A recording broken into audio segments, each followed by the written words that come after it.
ದೋಸ್ತರೇ ಕರೆದ್ ಬಿಟ್ಟಿನ ನಾಯಕ. ಎಲ್ರಿಗೂ ನಮಸ್ಕಾರ ಗೆಳೆಯರಿ.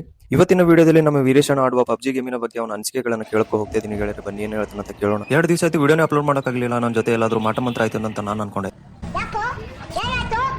ಹೋಗ್ಬೇಕಾದ್ರೆ ನನ್ನ ಗೆಳೆಯ ಕಮಲಾಕರ ಸಿಗ್ಬಿಟ್ಟ. ಅವನು ಕೂಡ ನಮ್ಮ ವೀರೇಶಣ್ಣನ ಭೇಟಿ ಆಗ್ತೀನಿ ಅಂದು ಮತ್ತೆ ಅವನು ಕೂಡ ಜೊತೆಯಲ್ಲಿ ಕರ್ಕೊಂಡು ಹೋದೆ. ಇವತ್ತಿಗೂ ಯಾವೊಂದು ವಿಡಿಯೋದಲ್ಲಿ ಕೂಡ ನಮ್ಮ ವೀರೇಶಣ್ಣ ಪಬ್ಜಿ ಗೇಮಿನ ಬಗ್ಗೆ ಅನಿಸಿಕೆಗಳನ್ನು ಕೇಳಿದಿಲ್ಲ. ಸೊ ಬನ್ನಿ ಇವತ್ತಿಗೆ ಕೇಳೋಣ. ಏನ್ ಮಾಡತ್ತಿದಲ್ಲಿ ಹೊಂಟೇನಿದ್ರ ಮ್ಯಾಕ್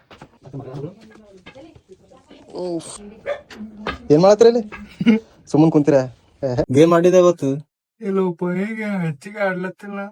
ಪೈಲಕಿನ ಪ್ಲೇ ಆಡ್ಲಕ್ಕೆ ಬರಲ್ಲ. ಮತ್ತೆಲ್ಲಿಂದ ಆಡ್ಬೇಕು? ಬೇರೆ ಹೆಸರು ನೋಡಿ ನೋಡಿ ಸಾಕತ್ತ ನನಗೆ.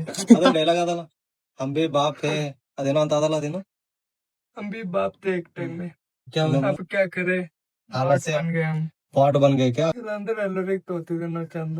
ಎಷ್ಟು ಏನು ಸ್ಟೇಡಿಯಂದಾಗೆ 40 ಹೊಡೆದಿತ್ತು ಅವಾಗ. ಈಗ 1 ಹೊಡೆದೆ ಎಷ್ಟೋ ಮುಷ್ಕಿಲ್ ಆತ. ಆ ಕೊನೆಡಿತ ಯಾರು ಯಾರಿದ್ದೀನಿ ಬಾಲರಾಜ ಖರೆ ಅಣ್ಣ ಯಾರಿದ್ದೀನಿ ಬಾಲರಾಜ್ ಅಲ್ಲ ಬಾರೋಡ್ ಬೆಂಗಳೂರು ಇರ್ತಾನ ಕಮಲಾಕರ್ ಅಣ್ಣೇನು ರೈಟ್ ಕಮಲಾಕರ್ ಇದ್ದೀನಿ ಬರ್ತಾರ ನಿಂಗ್ ಮಾತಾಡ್ಲ ನಿಮ್ ದೋಸ್ತರು ಮನಿಗ್ ಬರ್ತಾರ ಮಾತಾಡ್ಲಕ್ ನೀವು ಇಲ್ಲಪ್ಪೋ ಮನೆಗೆ ಯಾರು ಬರಲ್ಲ. ನಾವು ಫೋನ್ ಹಚ್ಚಿ ಕರಿಬೇಕು ಅವ್ರಿಗೆ. ಅಂದ್ರೂ ಬರ್ತಾರ ಯಾರು ಬರಲ್ಲ. ಕರೆದ್ರು ಬರಲ್ಲ. ಬರ್ಲತ್ತಿಲ್ಲ ಯಾರಿಗೂ. ಕರೆದ್ ಬಿ ನಂಗೆ ಇಷ್ಟ ಇಲ್ಲ. ದೋಸ್ತರೇ ಕರೆದ್ ಬಿಟ್ಟಿನ ನಾಯಕ. ಸೊ ಇವತ್ತಿನ ವಿಡಿಯೋದಲ್ಲಿ ನಮ್ಮ ವೀರೇಶಣ್ಣ ಅನಿಸಿಕೆಯನ್ನು ಕೇಳಿ ನಿಮ್ಗೆ ಏನಾದ್ರು ಇಷ್ಟ ಆದ್ರೆ ವಿಡಿಯೋನ ಲೈಕ್ ಮಾಡಿ ಗೆಳೆಯರೆ. ಬಾಯ್ ಬಾಯ್ ಬರ್ತೀನಿ. ಸೊ ಎಲ್ಲರ ಕ್ಷಮೆ ಕೇಳ್ತೀನಿ ಗೆಳೆಯರೆ. ನಾನೊಂದು ಚಿಕ್ಕ ಕೆಲಸದಿಂದ ನಾನು ಮತ್ತೆ ಚಂದಪುರ ಬರಬೇಕಾಯ್ತು. ಅದಕ್ಕೋಸ್ಕರ ಮುಂದಿನ ವಿಡಿಯೋದಲ್ಲಿ ನಮ್ಮ ವೀರೇಶಣ್ಣ ಅನಿಸಿಕೆಯನ್ನು ಶೇರ್ ಮಾಡ್ತೀನಿ. ಸೊ ನೆಕ್ಸ್ಟ್ ವಿಡಿಯೋದಲ್ಲಿ ಸಿಗೋಣ ಗೆಳೆಯರೆ. ಬಾಯ್.